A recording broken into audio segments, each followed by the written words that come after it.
பேசிக்காக இந்த குவாலிட்டிஸ் இருக்கிறது தான் மீனராசிக்காரர்களாக. இதுக்கு நிறைய குவாலிட்டிஸ் இருக்குது, ஒன்று ஒன்றா பார்க்கலாம். இதில் மீன ராசியில் நாம் பிறந்தது புரட்டாதி நட்சத்திரம். புரட்டாதி நட்சத்திரத்தில் 4ஆம் பாதத்தில் மீனராசி வருகிறது. மீனராசியில் புரட்டாதி நட்சத்திரம் 4ஆம் பாதம் வருகிறது.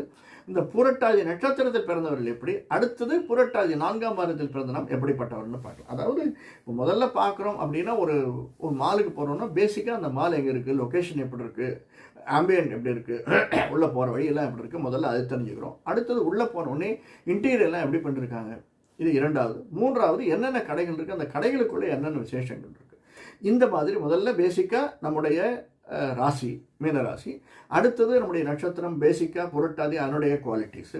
அதற்கடுத்தது புரட்டாதியில் பிறந்த 4ஆம் பாதத்தில் பிறந்த நாம் என்னென்ன குவாலிட்டிஸ் இருக்கும் அதை பற்றி தெரிஞ்சுக்கலாம். இப்போ புரட்டாதி நட்சத்திரம் அப்படின்னா புரட்டாதிக்குன்னு உள்ள நட்சத்திரத்துக்கு சாதித்து காட்டும் குணம் உடையவர்கள், ஆபரணங்களில் ஈடுபாடு உடையவர்கள், கொஞ்சம் பட்டாட்டமாக இருக்கணும் அப்படின்னு நினைக்கக்கூடிய பேசிக்காக புரட்டாதி நட்சத்திரம். கொஞ்சம் மெடுக்காக இருக்கணும், எக்ஸ்பிரசிவாக இருக்கணும் அப்படின்னு அடுத்தவனுக்கு தெரியணும் அப்படின்னு சொல்லக்கூடியவர்கள்.